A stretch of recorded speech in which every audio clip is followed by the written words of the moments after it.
Jesus Cristo é o Senhor. Os avisos vão estar com Luciano. Os avisos estão com Luciano. Antes de eu começar a falar esta manhã, eu queria só consertar algo da semana passada, que eu falei que a soberba começou no coração de um arcanjo. E, na verdade, a Bíblia não chama o inimigo das nossas almas de arcanjo, chama ele de querubim. Então, eu falei que era um arcanjo, mas, na verdade, começou no coração lá do querubim, né? Eu queria ler Eclesiastes 3:11.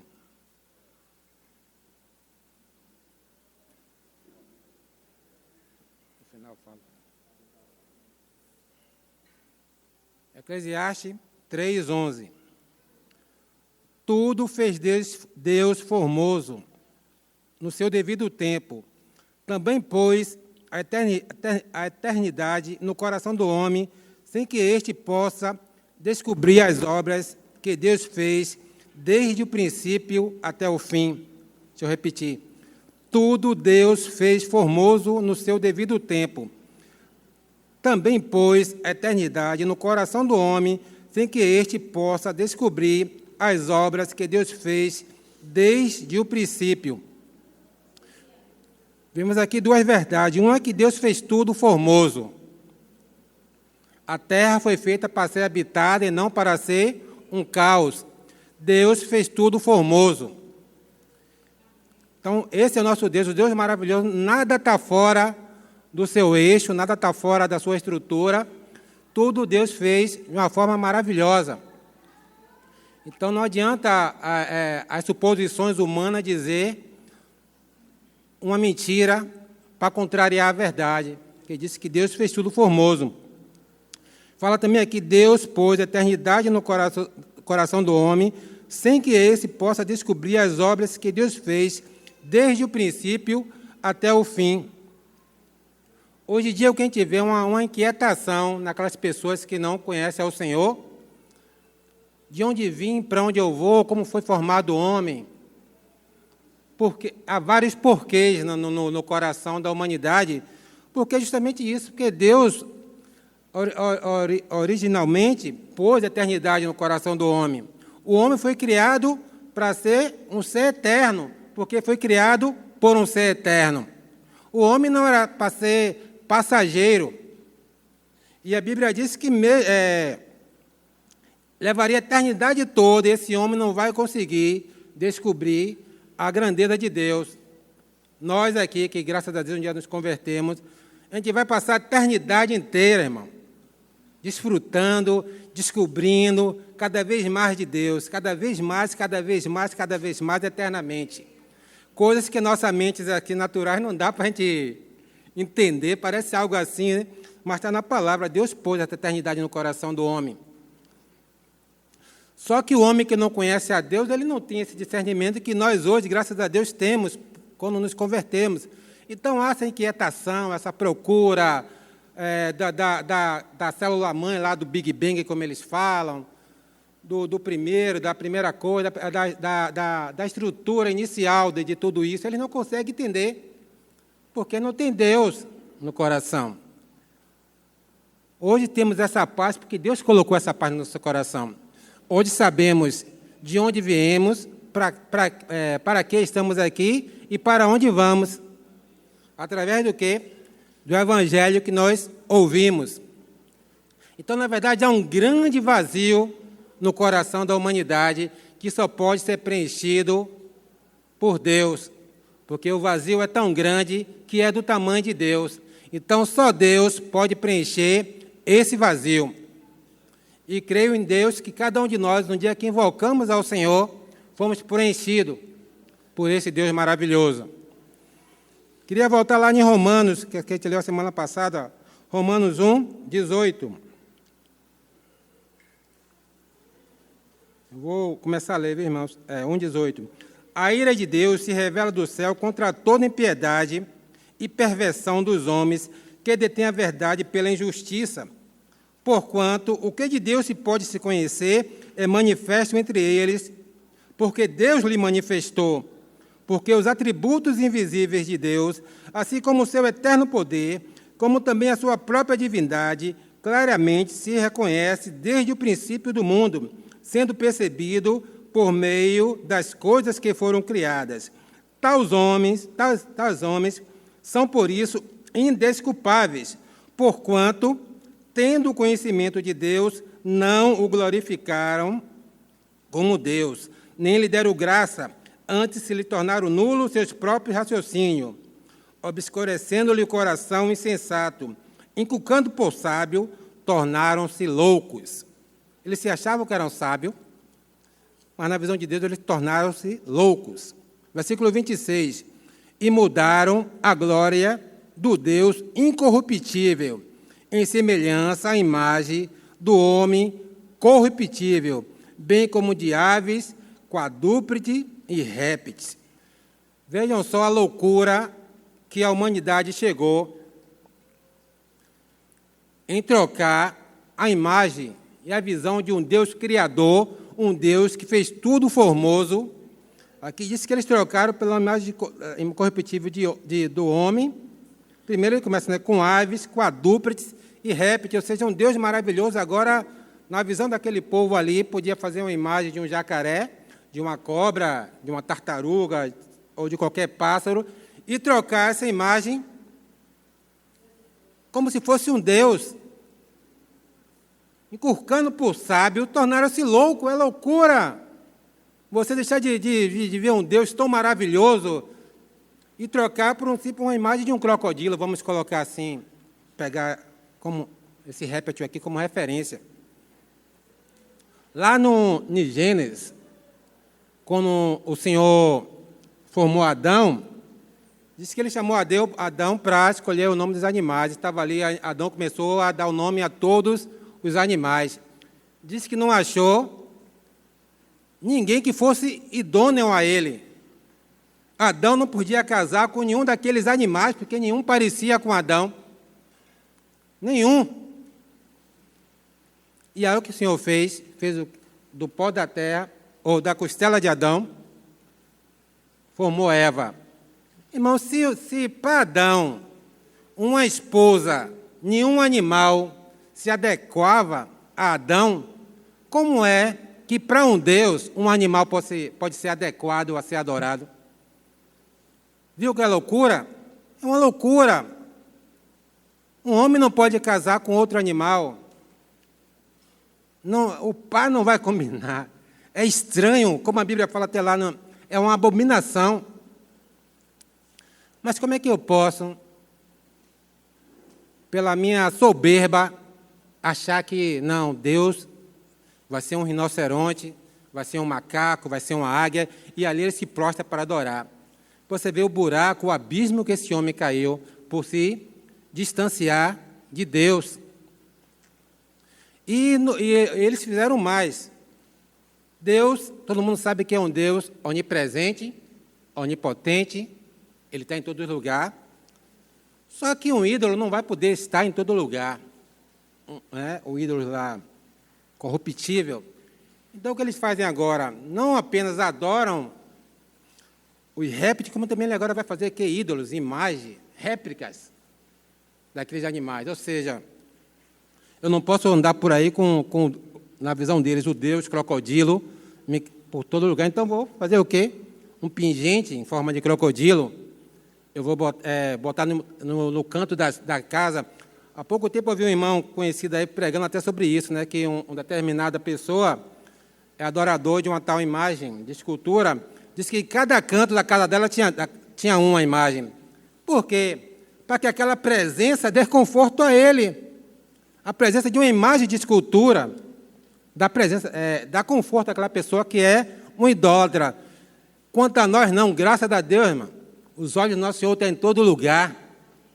Se você for ao abismo, Deus vai estar lá. Se for até os céus, o Senhor vai estar lá.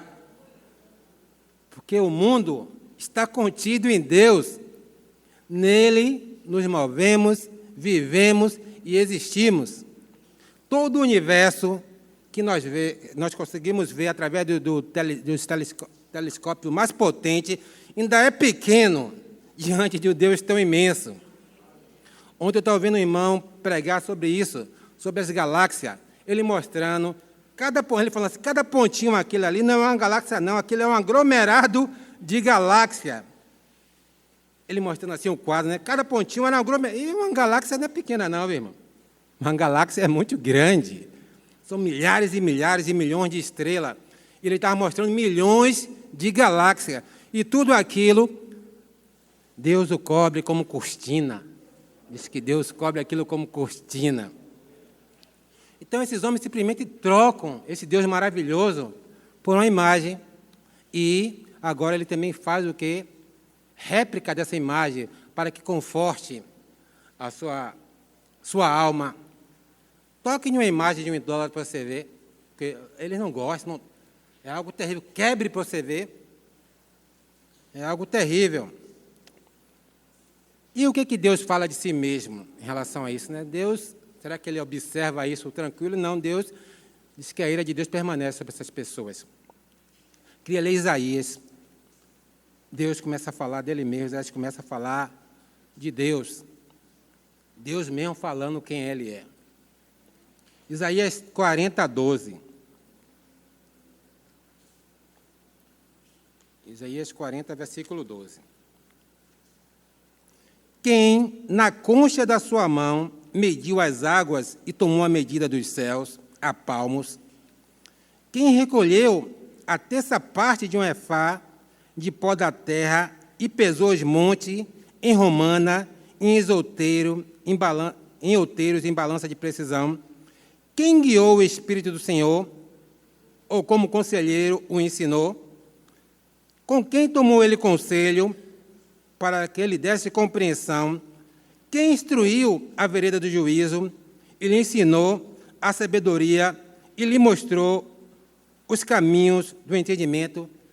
Quem foi que falou, Deus, não faça o mar assim não, o mar, eu quero azul, faça assim, faça aquelas estrelas daquela maneira, aquela árvore ali, ó, faça dessa maneira, Senhor, não faça daquela maneira não. Quem foi? Ninguém, irmão. É inexplicável. Deus é Deus. E são mistérios que não vai dar para entender. Você vai passar a eternidade toda assim, ó, de boca aberta. Porque aqui ainda somos limitados. Imagina a eternidade, a cada dia a gente desfrutando do Senhor. Oh, glória! Tem algo que a gente podia até supor que vai acontecer lá, mas eu não vou ser gaiato, não vou falar não. Mas você começa a imaginar, né? Eu sempre pensei assim, né? Se você contemplar lá, como diz Isaías, né? Aquele anjo voando assim, aí você vai, meu Deus, né? Mas creio que vai ser algo comum de a gente ver anjos, essas coisas, vai ser tudo maravilhoso. E não vai ser nada tipo assim como as pessoas trazem para o dia de hoje, esotérico, nada assim, essas coisas doidas que a mente humana viajam, vamos dizer assim, não. Lá vai ser tudo santo, a gente vai ver essas coisas de forma santa, com os olhos santos. A gente não vai querer se prostrar porque um anjo é maravilhoso, aos pés dos anjos, não.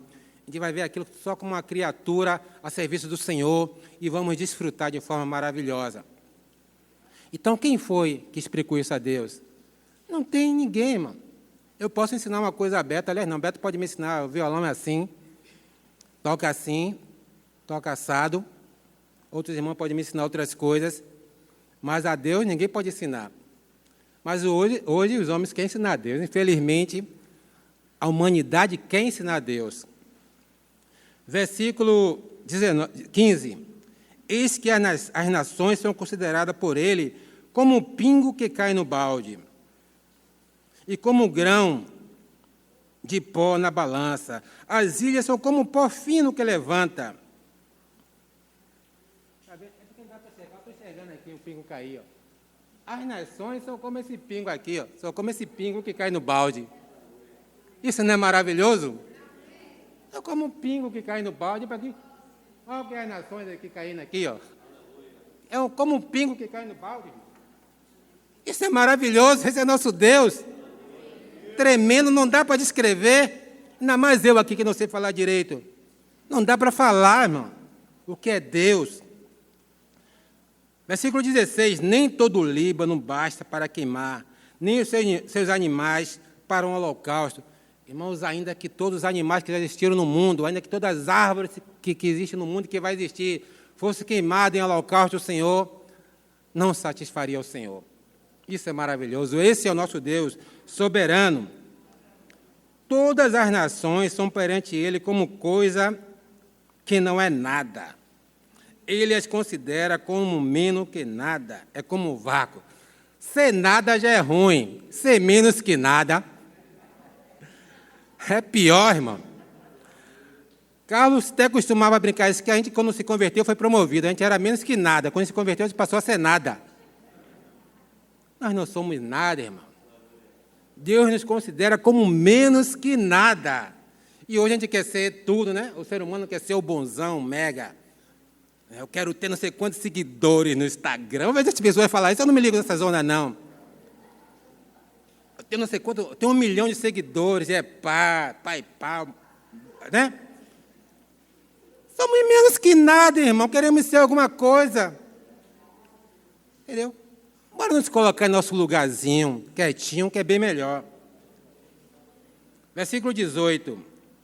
Com quem compararei a Deus? Ou com que coisa semelhante confrontareis com Ele? O artífice funde uma imagem e o ourives cobre de ouro e cadeias para forjar para ela. Uma cadeia de prata para forjar para ela. O sacerdote idólatra escolhe madeira que não se corrompe e busca um artífice perito para assentar uma imagem esculpida que não oscile, para ficar tudo bonitinho. Versículo 21. Acaso não sabeis, porventura não ouvis, não vos tem sido anunciado que desde o princípio, ou não atentais para os fundamentos da terra? Aqui Deus está falando a mesma coisa que ela fala em Romana. Tá, os homens são indesculpáveis, irmão. Porque essas coisas aqui, ó, eles tinham que saber. Porque essas tradições aqui que existiam Deus naquela época, era bem falada, mesmo pelos povos distantes, porque todo mundo, quando se começa a ler Gênesis, todo mundo vem de quê? De Cão, Sem e Jafé. Não estava lá, não. Toda a humanidade foi dali.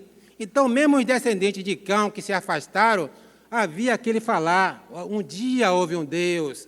O falar oral era peculiar. Então, as pessoas não tinham desculpas. Eu não sabia que existia um Deus, não. Por isso que eu fiz imagem de escultura, não. Havia, os antigos povos falavam. E, naquela época, não tinha os aparelhos que a gente tem hoje, não. Celular, Instagram, essas coisas tudo que... E para guardar as coisas são melhores. Hoje você vai no YouTube e você acha tudo, assim, algumas coisas. Vai no Google. Naquela época não tinha essas coisas. As palavras eram de forma oral. As pessoas iam contando as histórias. Então, aquele povo, mesmo os povos mais distantes, sabiam. Não é à toa que Balaão lá parecia um profeta distante, mas ele, na hora, ele profetizou em nome do Senhor. Porque mesmo os povos distantes tinham conhecimento que havia um Deus. Então, não havia desculpa, versículo 21, repetindo, acaso não sabeis, porventura não ouvis, não vos tem sido anunciado desde o princípio, ou não atenta para os fundamentos da terra, ou seja, vocês não estão atentando que um dia houve um Deus que criou todas as coisas. Agora, versículo 22, olha que maravilha. É Ele que está assentado sobre a redondeza da terra, cujos moradores são como um gafanhoto. É Ele quem estende os céus como cortina e desenrola como tenda para nele habitar. É Ele quem reduz a nada os príncipes e torna em nulidade os juízes da terra. Mal foram plantados e semeados, mal se arraigou na terra o seu tronco, já se secam. Quando um sopro passa por eles, e uma tempestade os leva como palha. A quem, pois, compararei para que ele seja igual, diz o santo.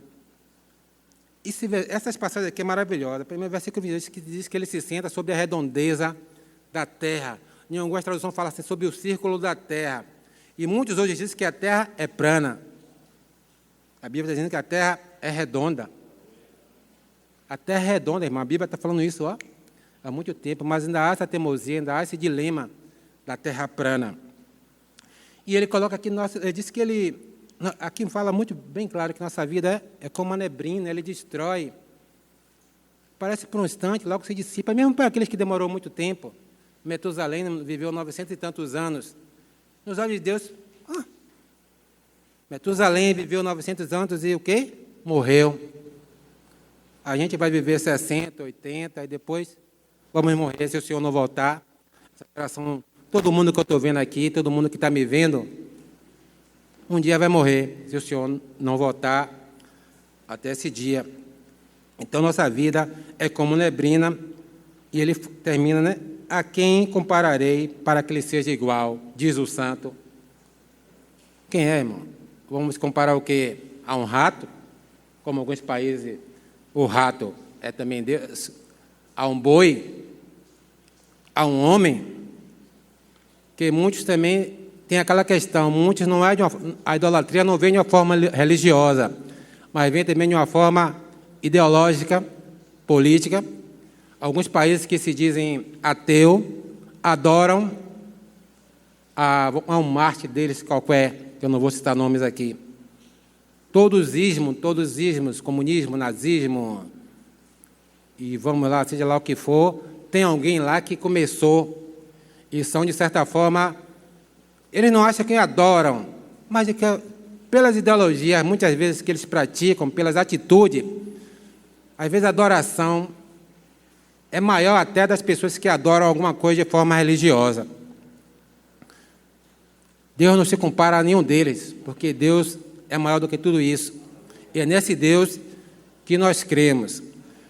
E, para concluir, porque o tempo é curto, queria ler com os irmãos também Isaías mesmo. Isaías 44, a partir do versículo 9.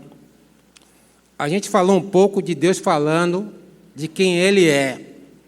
Agora vamos ver aqui Deus falando do que os ídolos são. Versículo 9. Todos os artífices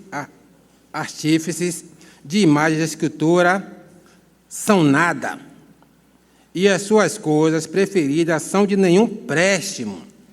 Eles mesmos são testemunha de que elas nada veem nem entendem, para que sejam confundidos. Quem formaria um Deus de fundição, uma imagem de escultura que é de nenhum préstimo? Eis que todos os seguidores ficariam confundidos, pois os mesmos artífices não passam de homens. Ajunte-se todos e apresentem, espantem-se e seja a uma envergonhado. O ferreiro faz o machado, trabalha nas brasas, forma um ídolo a martelo e forja com a força de seu braço. Ele tem fome e sua força falta e não bebe água e desfalece. Ou seja, o próprio homem que está formando o Deus é um fraco. Como é que você é um fraco e pode construir um Deus? Você tem fome e sede e está fazendo um Deus. Como é que você pode fazer um Deus feito pela mão de um homem caído? Versículo 13. O artífice, em madeira, estende o cordel e com um lápis esboça uma imagem. Alisa com a praina, marca com compasso e faz a semelhança e a beleza de um homem que possa morar em sua casa. Você faz tudo certinho, tudo bonitinho, tudo perfeitinho e bota lá aquela imagem perfeita. Em algum lugar, a imagem é tão perfeita, você olha assim, aquilo ali tem algo maligno, você olha assim para os olhos de algumas imagens, você fica assim, a coisa é atraente assim. Não sei se os irmãos já perceberam, no passado eu já visitei um local, meu Deus, a imagem, os olhos são atrativos, a pessoa com a fraqueza e o vazio se atrai por aquela questão ali. Versículo 14. Um homem corta para si cedros, toma um cipreste, um orvalho, fazendo escolha entre as árvores do bosque. que planta, um pinheiro que a chuva faz crescer. Tais árvores serviam ao homem para queimar. Com parte de sua madeira, ele se aquenta e coze o pão. Também faz um Deus e se prostra diante dele, e esculpe uma imagem e se ajoelha diante dela. Metade queima no fogo, e com ela coze a carne para comer, assar e fartar-se. Também se aquenta e diz: já me aquento e contemplo a luz. Então, do resto, faz um Deus, uma imagem de escultura, ajoelha-se diante dela, prostra-se e lhe dirige a sua oração, dizendo: livra-me, porque tu és meu Deus. Uma parte ele fez a comida, outra parte ele está adorando. Livra-me, porque Senhor é meu Deus. Nada sabe, nem entende, porque lhe grudaram os olhos, para que não vejam o seu coração, que já não pode entender. Olha só, nenhum deles cai em si. Já não há conhecimento nem compreensão para dizer: metade queimei e cozi o pão sobre suas brasas, assei sobre ela a carne e a comi, e faria do resto uma abominação.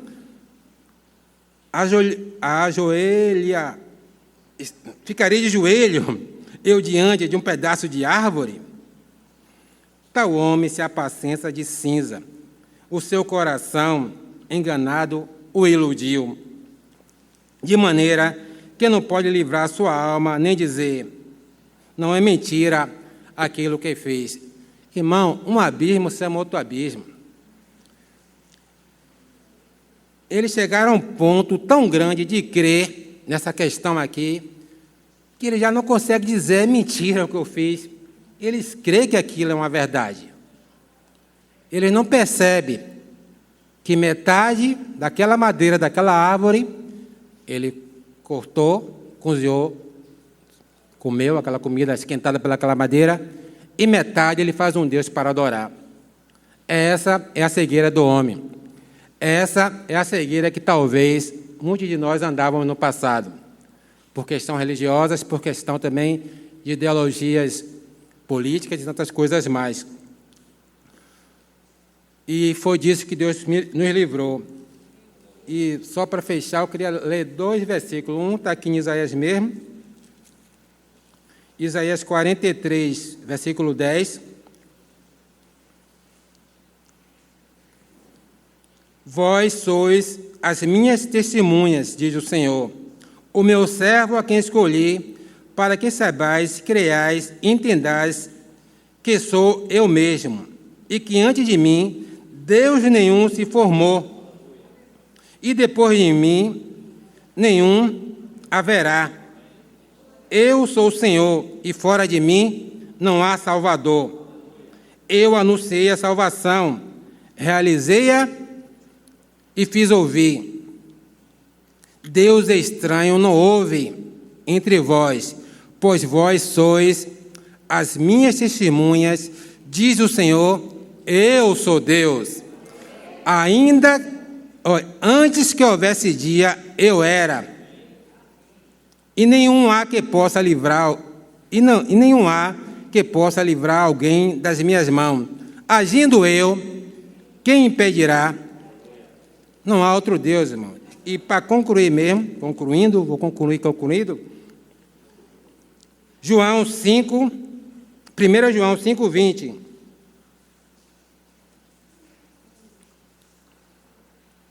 Amém? 1 João 5, 20. Também sabemos que o Filho de Deus é vindo e nos tem dado o entendimento para reconhecermos o verdadeiro. E estamos no verdadeiro, em seu Filho Jesus Cristo. Este é o verdadeiro Deus e a vida eterna. Filhinhos, guardai-vos dos ídolos. Aleluia, irmão. Que a gente possa cada vez mais se apegar nesse Deus maravilhoso, tirar todos os ídolos da nossa vida, sejam eles religiosos, ideológicos, filosóficos, porque só existe um Deus e Salvador de todos, que é nosso Senhor Jesus Cristo. E que um dia, graças a Deus, por meio da fé, Pela fé entendemos que o universo foi feito por Deus. Por meio da fé, reconhecemos que Jesus Cristo é o Salvador de toda a humanidade. E graças a Deus essa palavra chegou até nós um dia e nós invocamos. Louvado seja o nome do Senhor. Senhor, muito obrigado por estarmos aqui nesta manhã, Senhor. Uma manhã chuvosa, mas uma manhã maravilhosa. Uma manhã da qual lembramos ao Senhor da glória. O Senhor também que um dia se fez em carne para morrer por nós, pessoas pecadoras. O Senhor que nos livrou de toda e qualquer idolatria, para que hoje nosso coração se volte para o único Deus, eterno e maravilhoso, que é o nosso Senhor. Louvado seja o seu nome. Aleluia.